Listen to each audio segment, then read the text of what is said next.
Long ago, in a small village called Ntebeni, lived a young boy named Kofi.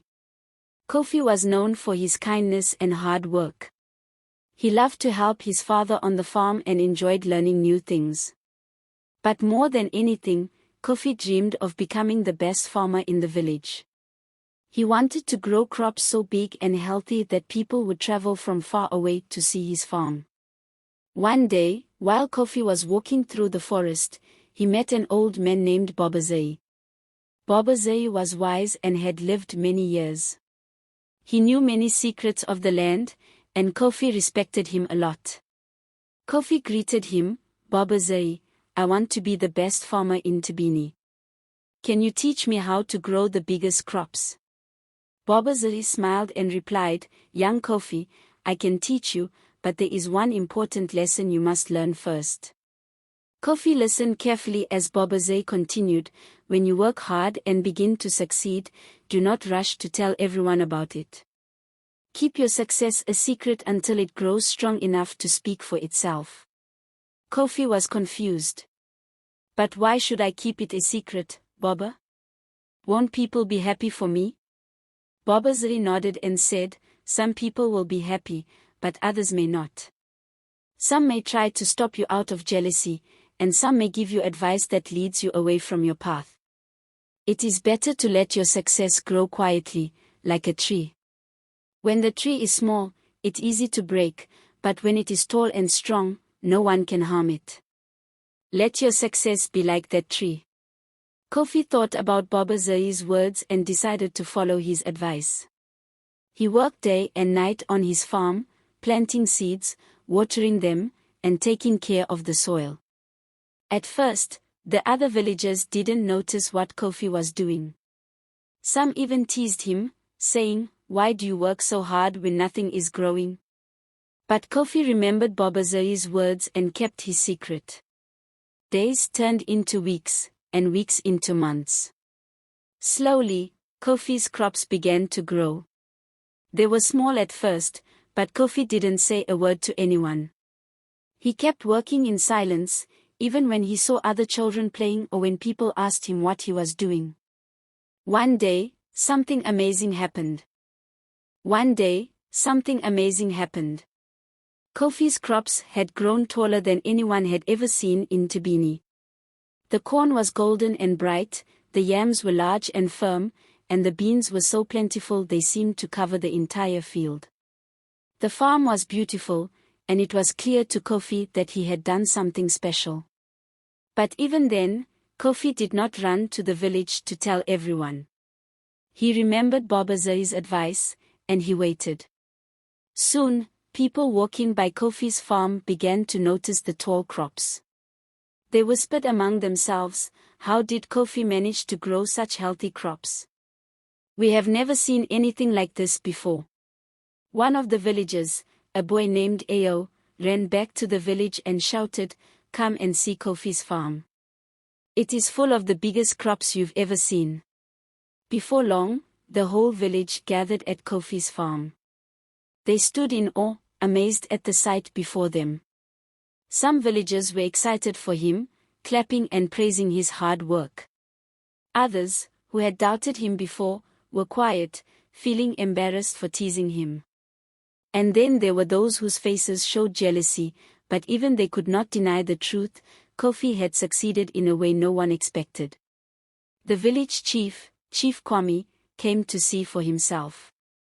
When he arrived, he patted Kofi on the back and said, "You have done something wonderful, young Kofi. Your success speaks for itself." Kofi smiled, remembering Bobazai's wise words. He hadn't needed to brag or tell anyone about his hard work. His crops, standing tall and proud, did all the speaking for him. Just then, Bobazai appeared from the crowd. He smiled warmly at Kofi and said, "You have learned well, my boy. Your success is like the strong tree I told you about. Now, no one can doubt what you have achieved." Kofi thanked Bobazai and felt proud, not just for his farm but also for learning such an important lesson. But the story doesn't end there. As Kofi's farm continued to grow, people from other villages began to hear about the young boy with the biggest crops in Thabini. They traveled from near and far to see the farm for themselves. Some came to learn from Kofi, asking him how he had managed to grow such healthy crops.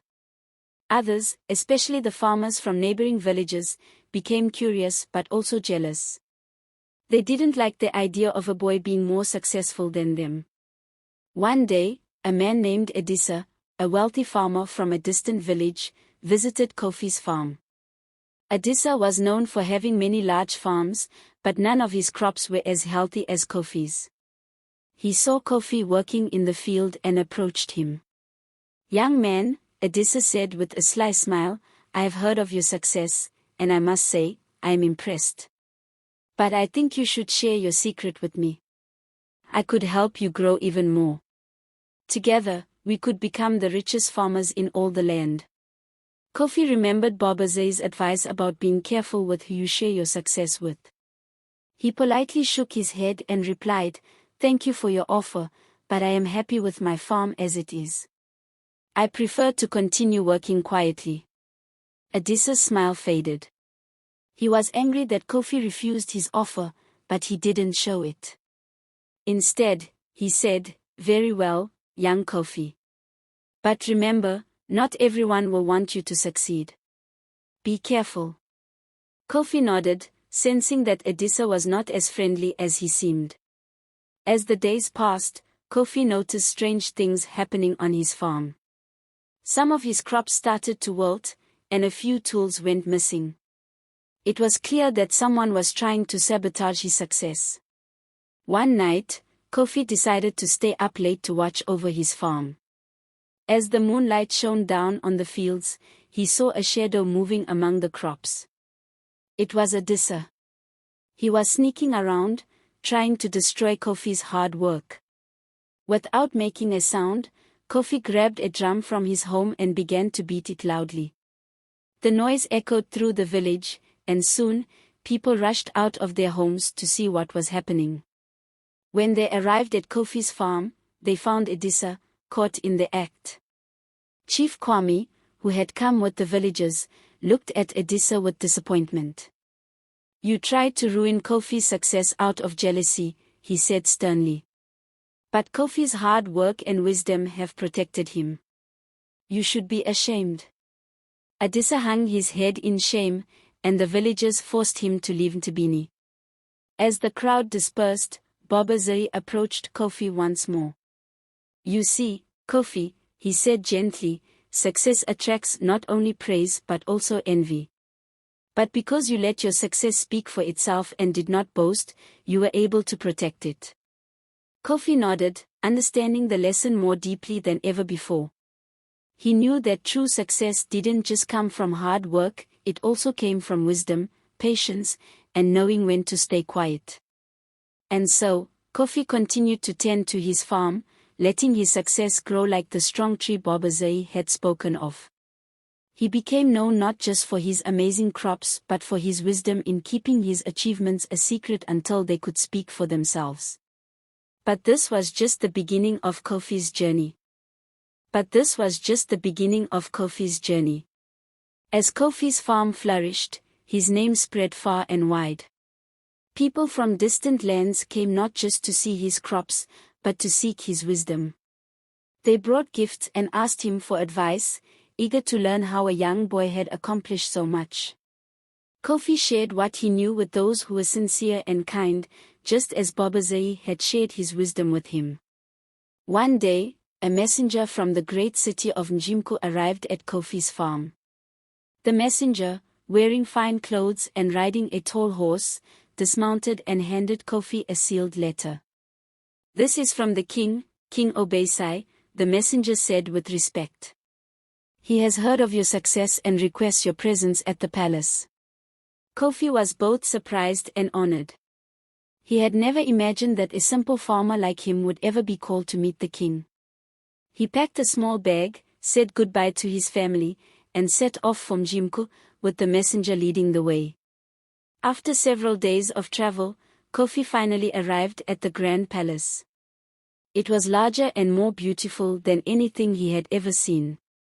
The walls were made of gold, and the gardens were full of flowers that bloomed in every color.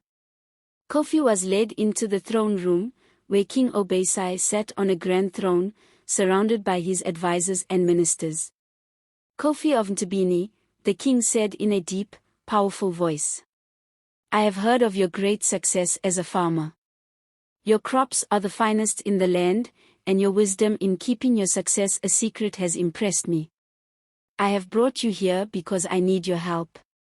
Kofi bowed respectfully. "I am honored, Your Majesty. How can I help you?" The king stood and began to explain. "Our kingdom is facing a terrible problem. The royal farms, which provide food for my people, are failing. The crops are weak, and the soil is dry. My advisors have tried everything, but nothing works. If we do not fix this soon, my people will go hungry. I believe that you, Kofi, can save us." Kofi felt a great responsibility weighing on his shoulders. Helping the king meant helping all the people of the kingdom. But he also remembered the lessons he had learned from Bobazeri: to work quietly, to be wise, and to let success speak for itself. "I will do my best, Your Majesty," Kofi said.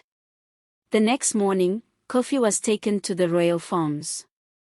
He walked through the fields, carefully inspecting the soil and the plants. He noticed that the land was tired and needed rest. The crops had been overgrown without allowing the soil to recover, and the water was not reaching deep enough to nourish the roots.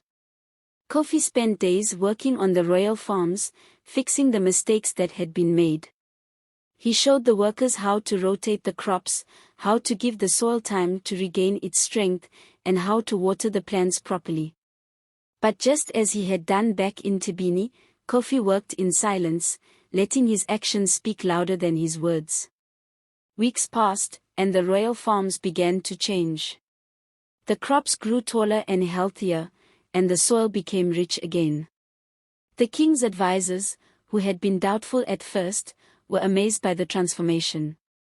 They rushed to the king, telling him of the great progress Kofi had made. One morning, King Obesai himself visited the royal farms to see the results with his own eyes. As he walked through the fields, he couldn't believe what he saw. The crops were more bountiful than they had been in years. The farm workers were happy, and the fields were alive with green, healthy plants. The king turned to Kofi, who was standing quietly by his side. "You have done it, young Kofi," King Obesai said with gratitude. "You have saved the kingdom's farms and, in doing so, you have saved my people." Kofi smiled humbly and replied, "Thank you, Your Majesty. I only did what I learned from Bobazeri, to let my work speak for itself." King Obesai was so impressed with Kofi that he offered him a position in the palace as the royal advisor on farming. But Kofi, remembering the quiet life he loved in Ntebeni, politely declined. "Your Majesty, I am honored by your offer," Kofi said. "But I am happiest when I am working on my small farm in my village, with my family and friends. That is where I belong." The king respected Kofi's decision and gave him a generous reward of gold, seeds, and tools to take back to his village. When Kofi returned to Ntebeni, he was welcomed as a hero. But just like before, he didn't boast or brag about his accomplishments. He continued to work quietly, tending to his farm, and letting his success speak for itself. But Kofi's return to Ntebeni marked the beginning of another chapter in his journey, one that would test the strength of his humility and wisdom. The village was buzzing with excitement. People crowded around him, eager to hear about his time at the palace and how he had saved the royal farms. Some even began to treat Kofi like a king, offering him gifts and asking for his advice on all sorts of things, not just farming. One afternoon, while Kofi was tending to his crops, a group of young boys gathered at the edge of his farm. One of them, named Chima, called out to him, "Kofi, you've become so famous now. Why don't you build a bigger farm and hire people to work for you? You could be the richest man in Nthabeni. Kofi smiled and shook his head. Thank you, Chima, but I am happy with my small farm. It's enough for me and my family. But you've been to the king's palace. You could do so much more, another boy added. You could be the greatest farmer in the whole kingdom. Kofi paused for a moment, remembering Bobozoi's lessons. Greatness is not measured by how much land you have or how much money you make, Kofi said gently. It's measured by the peace you feel in your heart and the joy you find in your work. I don't need more to be happy. The boys looked puzzled. They didn't quite understand how Kofi, with all his success, could be content with such a simple life. But Kofi knew that more fame and wealth wouldn't bring him the happiness he had already found in his small farm and the lessons he had learned. Later that evening, as the sun set behind the hills, Bobozoe visited Kofi's home. He sat with Kofi under the shade of an old tree, watching the stars begin to twinkle in the sky. You've grown wiser than I ever imagined, young Kofi, Bobozoe said with a proud smile. But there is something you should know. With success comes not only temptation but also the responsibility to help others, quietly and wisely. Kofi nodded, understanding. I want to help people, Bobo, just as you helped me. But I want to do it in a way that doesn't change who I am. Bobozoe placed a hand on Kofi's shoulder. Then you must find the balance. Share your wisdom, but never lose the humility that brought you here. Success is not about showing the world what you have, it's about using what you have to make the world better. The next morning, Kofi woke up with a new sense of purpose. He decided to teach the villagers what he had learned, not by boasting or telling grand stories, but by showing them through his actions. He invited the children to his farm, teaching them how to plant seeds and care for the soil. He shared his knowledge of farming with anyone who asked, always reminding them to work quietly and let their success grow in silence. Over time, Nthabeni became known as a village of wisdom, where people valued hard work, humility, and kindness over riches and fame. Other villagers began to visit, curious to learn from Kofi and his fellow farmers. But even as Nthabeni flourished, Kofi stayed the same, humble, kind, and always working in silence. Years passed, and Kofi grew older, but his farm remained strong. One day, as he sat by the river watching the sunset, Bobozoe came to visit him once more. You've lived a life of great success, Kofi, Bobozoe said, but it is your heart that has made you truly great. The lessons you've shared with others will continue to grow, just like the crops you've planted. Kofi smiled, feeling at peace. He had learned that true success wasn't about riches, fame, or even praise. It was about living a life of quiet purpose, letting his actions speak for themselves, and using what he had to help those around him. And so, Kofi's journey came full circle, as the lessons he learned from Bobozoe were passed down to the next generation. The seeds of wisdom he had planted would continue to grow, long after his farm had returned to the earth. But his story, though quiet, would never be forgotten. Thank you. I'm glad you enjoyed the story. It's always wonderful to end on a note of wisdom and humility, especially with characters like Kofi, whose quiet strength speaks louder than words. If you'd like to explore other stories or ideas, feel free to ask.